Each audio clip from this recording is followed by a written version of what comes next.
नमस्कार, मैं सुनीता कथा मंथन में आप सबका स्वागत करती हूँ। कथा मंथन में आज सुनिए ब्योमकेश बख्शी सीरीज की कहानी अमृत की मौत का द्वितीय अध्याय, लेखक शरदिंदु बंदोपाध्याय। इसके पहले के अध्याय और अन्य कहानियाँ आपको हमारी प्लेलिस्ट से मिल जाएंगी। लिंक आपको आई बटन में मिल जाएगा। ब्योमकेश और मैं सरकारी जांच के सिलसिले में संतालगोला में थे। वेतन भोगी पुलिसकर्मी जहां एक और ब्योमकेश के अधिक हिमायती नहीं थे, वहीं दूसरी ओर उन्हें उच्च अधिकारियों की ओर से अत्यंत सम्मान प्राप्त था। जिन मामलों में पुलिस अपने हाथ खड़े कर देती थी, उन्हें कुछ समय बाद ब्योमकेश को सौंप दिया जाता था। पिछले विश्व युद्ध के दौरान अनेक विदेशी सैनिकों ने देश के विभिन्न भागों में अपने शिविर स्थापित किए थे।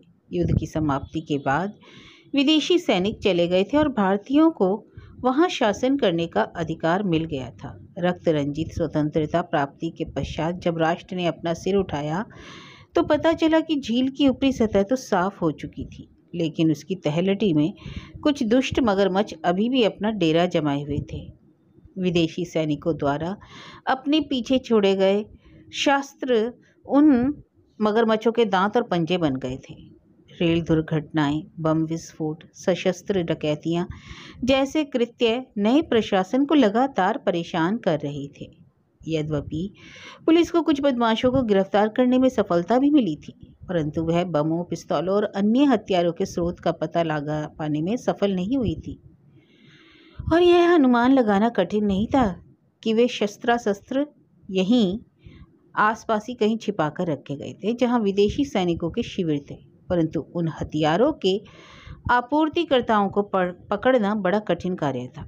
जब तक अवैध हथियारों का काला कारोबार करने वाले सरगनाओं को पकड़ नहीं लिया जाता, तब तक उस मुसीबत की जड़ तक पहुंच पाना संभव नहीं था। स्थानीय अधिकारियों के साथ विचार विमर्श करने के बाद ब्योमकेश ने संतालगोला को अपनी जांच का पहला ठिकाना बनाने का निर्णय लिया। वह एक छोटी जगह थी और उसे किसी स्थिति में शहर नहीं कहा जा सकता था। स्टेशन के पास रेलवे कर्मचारियों के रहने के लिए क्वार्टरों की एक कतार बनी थी। स्टेशन से एक पक्का रास्ता उसके दोनों ओर जाता था और लगभग 9 एकड़ का वृत्त बनाकर समाप्त हो जाता था। उस क्षेत्र में कुछ बड़े बड़े गोदाम, थाना, डाकघर, सहकारी बैंक, सरकारी विश्राम गृह इत्यादि थे। सड़क के बाहरी किनारे पर चावल की 2 मिलें स्थित थीं। यद्यपि वहां के निवासियों में बड़ी संख्या बंगालियों की थी, परंतु हिंदुस्तानी और मारवाड़ियों की संख्या भी कुछ कम नहीं थी। हमने अपना ठिकाना सरकारी विश्राम गृह में बनाया था। ब्योमकेश नहीं चाहते थे कि लोगों को उनके बारे में कुछ पता चले। इस प्रकार की जांचों में आप जितना अधिक अपरिचित बने रहेंगे, उतना ही आपके लिए अच्छा होगा। लेकिन जब हम वहां पहुंचे तो पता चला कि ब्योमकेश की पहचान और उनके वहां आगमन का कारण एक खुला रहस्य था। स्थानीय थानेदार सुखमय सामंत को उनके उच्च अधिकारियों ने पहले ही इसकी जानकारी दे दी थी और ब्योमकेश की ख्याति सभी दिशाओं में फैल चुकी थी। इंस्पेक्टर सुखमय सामंत का चेहरा वैसे तो बड़ा हंसमुख था, परंतु वह वास्तव में बुराइयों का पुतला था। सार्वजनिक तौर पर तो वह ब्योमकेश को सहयोग करता दिखाई देता था, लेकिन निजी तौर पर ब्योमकेश के मार्ग में कठिनाइयां पैदा करने में कोई कसर नहीं छोड़ता था। शायद वह किसी बाहरी आदमी को उस मामले में सफल नहीं होने देना चाहता था, जिससे पुलिस असफल हो गई थी। मामला चाहे जैसा भी हो, ब्योमकेश ने बाधाओं के बावजूद अपना कार्य प्रारंभ कर दिया, यह महसूस करते हुए कि अनभिज्ञता असंभव थी। उन्होंने सबकी आंखों के सामने अपना कार्य प्रारंभ कर दिया। सरेआम पुलिस स्टेशन जाकर वहां के प्रमुख निवासियों की एक सूची प्राप्त की। स्टेशन पर उन्होंने स्टेशन मास्टर, माल निरीक्षक और टिकट जांचकर्ता और अन्य लोगों से दोस्ती कर ली। उन्होंने सहकारी बैंक में जाकर वहां के धनी व्यक्तियों के बारे में जानकारी प्राप्त की, परंतु चूंकि सभी को उनके वहां आने के उद्देश्य की जानकारी मिल चुकी थी, इसलिए लोगों के सहयोग के बावजूद उनके काम में कोई विशेष प्रगति नहीं हो रही थी। 4 या 5 दिनों की निरर्थक भागदौड़ के बाद ब्योमकेश ने एक रणनीति तैयार की। उन्होंने इलाके के प्रत्येक संदिग्ध समृद्ध परिवार को एक गुमनाम पत्र लिखा। पत्र का प्रमुख सार था, मुझे आपकी गुप्त गतिविधियों के बारे में जानकारी मिली है, हमारी मुलाकात जल्द ही होगी। उस पत्र को डाक से भेजने के लिए मैं ट्रेन से 4-5 स्टेशन दूर एक कस्बे में गया। हमने चारा बेशक डाल दिया था, लेकिन मछली का कहीं कोई संकेत नहीं था। इस प्रकार 2-3 दिन और बीत गए। सारा दिन सोने और सुबह शाम इलाके का चक्कर लगाने के कारण हमारा स्वास्थ्य में काफ़ी सुधार भी हो गया था, परंतु काम के मोर्चे पर कोई खास प्रगति नहीं हो रही थी। तभी एक सुबह बागमारी गांव के 3 युवक हमारे पास आए। गरम जलेबी और गरम दूध खाने पीने के बाद हम अत्यंत प्रसन्न थे। तभी कमरे के बाहर 3 चेहरों को अंदर झांकते देखकर ब्योमकेश उनके पास गए और पूछा, क्या चाहिए तुम्हें? विश्राम गृह में अगल बगल 2 कमरे और उनके सामने एक छत वाला बरामदा बना हुआ था। बरामदे में ऊपर आते हुए वे थोड़ा झिझके, लेकिन जैसे ही उन्होंने वहां ब्योमकेश को देखा उनके चेहरे खिल गए। उनमें से एक ने पूछा, क्या आप ब्योमकेश बाबू हैं? हाँ, ब्योमकेश ने कहा। उनकी मुस्कान और अधिक चौड़ी होकर कानों तक फैल गई। उनमें से एक लड़के ने घोषणा की, हम लोग बागमारी गांव से आए हैं। बागमारी? वह कहाँ है? अधिक नहीं, केवल 1 मील दूर। अंदर आ जाओ। ब्योमकेश उन्हें लेकर कमरे में आ गए। विश्राम गृह के फर्नीचर का विषय अत्यंत महत्वपूर्ण था। उसमें 1 कुर्सी, 1 मेज और 1 आराम कुर्सी और 2 पलंग बिछे थे और फर्श पर जूट का एक कालीन बिछा था। आगंतुकों में से 2 लड़के फर्श पर बैठ गए और तीसरा मेज के सामने कुर्सी पर बैठा। आराम कुर्सी पर अंगड़ाई लेते हुए ब्योमकेश ने कहा, अब मुझे बताओ कि तुम लोग यहाँ क्यों आए हो? जिस नौजवान ने सबसे पहले बोलने की शुरुआत की उसका नाम पाताल था। 2 अन्य लड़कों के नाम क्रमशः दाशु और गोपाल थे। क्या आपने नहीं सुना? गोपाल ने पूछा। हमारे गांव में किसी की नृशंस हत्या कर दी गई। क्या और कब? ब्योमकेश अपनी आराम कुर्सी पर उठ बैठे। परसों रात को, दासू और गोपाल ने एक स्वर में कहा। तो पुलिस को तत्काल सूचित कर दिया गया था? पाताल ने पूरी बात की। इंस्पेक्टर सुखमय सामंत ने कल सुबह लगभग 9 बजे घटना स्थल का दौरा किया। वह शव को अपने साथ ले गए, लेकिन उसके बाद से कोई समाचार नहीं मिला। आपके पास आने से पहले हम लोग उनके पास थाने गए थे, लेकिन उन्होंने हमें बाहर निकाल दिया। शव को पोस्टमार्टम के लिए पुलिस मुख्यालय भेज दिया गया था। क्या आपको इसकी कोई जानकारी नहीं है? लेकिन हमें तो बताया गया था कि आप यहाँ पुलिस की सहायता हेतु पधारे हैं। इंस्पेक्टर ने शायद मुझे सूचित करना जरूरी ना समझा हो। ब्योमकेश ने रूखे स्वर में उत्तर दिया, चिंता मत करो। कौन मारा गया था और किसके द्वारा मारा गया था? हत्या का हथियार कौन सा था? उसे बंदूक से मारा गया था। जो शख्स मारा गया वह हमारा दोस्त अमृत था। कोई नहीं जानता कि हत्यारा कौन है, और कुछ हद तक अमृत की हत्या के लिए हम लोग भी जिम्मेदार हैं। ब्योमकेश बाबू, वह नृशंस हत्या हमारी मूर्खता का परिणाम थी, इसलिए हम लोग आपके पास आए हैं। इंस्पेक्टर सुखमय एक मूर्ख आदमी है, इसलिए हम लोग हत्यारे को खोजने का दायित्व आपको सौंप रहे हैं। हम लोग हमेशा आपके ऋणी रहेंगे। गोली मारकर हत्या? ब्योमकेश ने चकित होते हुए कहा। अविश्वसनीय, मुझे पूरी कहानी बताओ। ताल, दाशु और गोपाल ने व्यक्तिगत रूप से कहानी सामूहिक रूप से सुनाई। वे लोग अमृत की हत्या से अधिक परेशान नहीं नजर आए, परंतु उसकी रहस्यमय हत्या ने उनकी रुचि बढ़ा दी।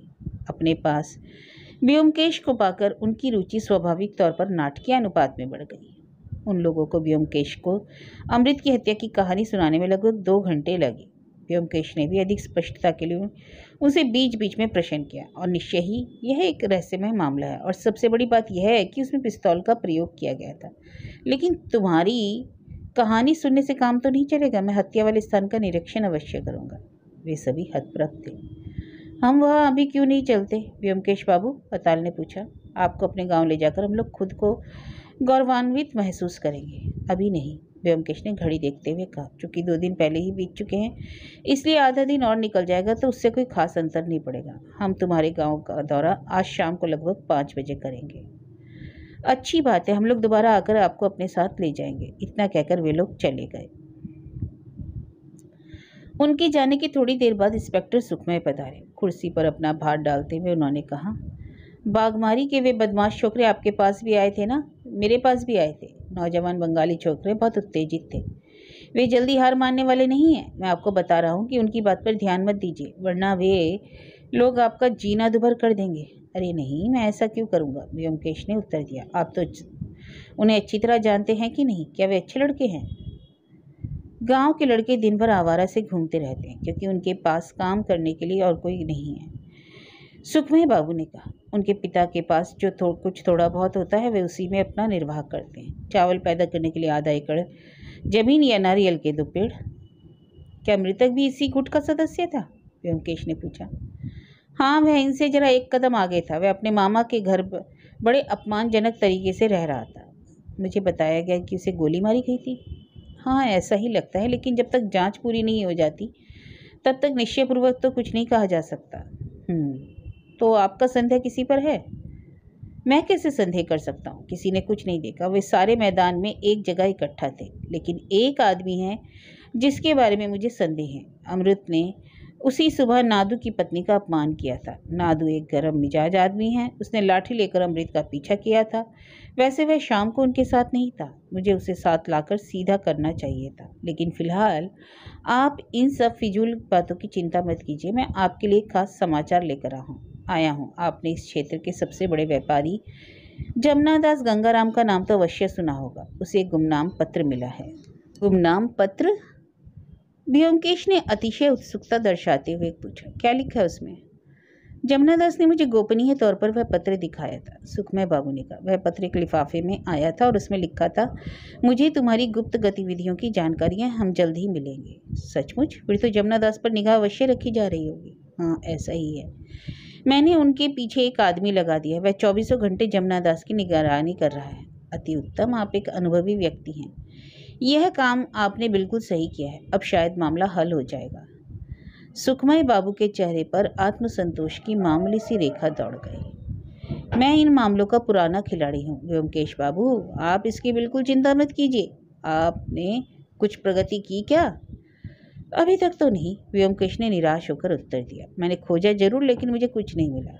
हालांकि उसे मेरी ओर से कोई संकेत नहीं मिला था। सदानंद बाबू ने एक पारंपरिक बहाना बनाते हुए यहाँ से प्रस्थान किया। बड़ी मुश्किल से कुर्सी से उठते हुए उन्होंने कहा, अब मैं जाना चाहूँगा। मुझे थाने में बहुत काम है। ब्योमकेश भी उठ खड़े हुए। वैसे क्या आपको अमृत की पोस्टमार्टम रिपोर्ट मिल गई? नहीं, अभी नहीं, सुखमय बाबू ने त्योरियां चढ़ाते हुए उत्तर दिया। शायद 1 या 2 दिनों में मिल जाए, लेकिन आप क्यों पूछ रहे हैं? जब वह आपको मिल जाए तो मुझे दिखाइएगा। यदि आप मुझसे कह रहे हैं तो मैं आपको अवश्य दिखा दूंगा। सुखमय बाबू ने निराश स्वर में कहा। लेकिन आप तो यहाँ बड़ी मछली पकड़ने आए हैं व्योमकेश बाबू।